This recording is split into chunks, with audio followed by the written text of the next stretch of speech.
Hi friends, Benita with Knittin' in the Mitten, and I just came from a storytelling class in Kalamazoo. So interesting and informative. It's for people who want to do a Pecha Kucha, and you're probably saying, "Oh, what?"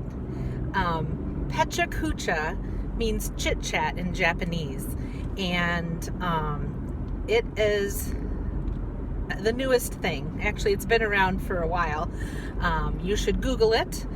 There's a pechakucha.org where you can watch Pecha Kuchas, and you can also see if there's one in your area. So if you go to a Pecha Kucha event, there will probably be, I would say maybe 8 to 10 presenters with a beer break in the middle, and each presenter can have 20 slides, and each slide takes 20 seconds, and the slides just progress. You don't get to decide when you're ready. They just move ahead after 20 seconds. So if you're not done talking, that's too bad. So my neighbors, Jeff and Teresa, told us about Pecha Kucha, and it sounded intriguing, and so we went to a Pecha Kucha at a little airport in Benton Harbor a couple years ago, and we've been hooked ever since.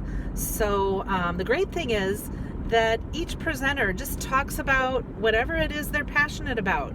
So it might be roller derby, it might be gardening, it might be a trip they took, it might be their children. You just have no idea what the topics are going to be until you go, or maybe a couple days before you go they might post the topics. But it's just fascinating. Even if it's a topic that I'm not particularly interested in, the fact that the person presenting it is so passionate about it makes it interesting.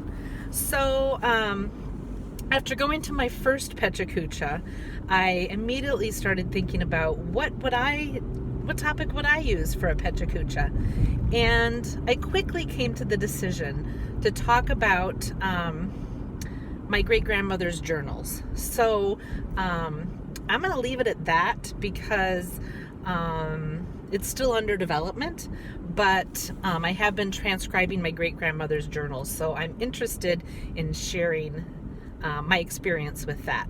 So I went to this storytelling workshop, and I learned a whole bunch about what to do and what not to do when creating a story such as a Pecha Kucha, and I'm excited to continue working on my slides and my presentation with the things that I learned tonight.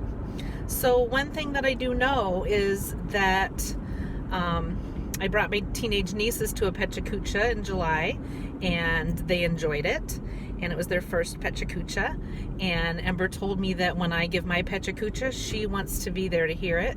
So I did tell the group I am not ready to present in October, which is when many of them will be presenting, but possibly July of 2020. So I will let all of you know if I get on the roster to do a Pecha Kucha.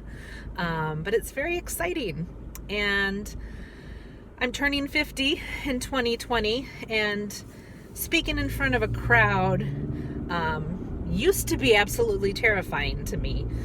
Now that I'm getting older, and I've had to speak in front of people at work for many years in many different capacities, it's not nearly as terrifying, and but it's still a little scary.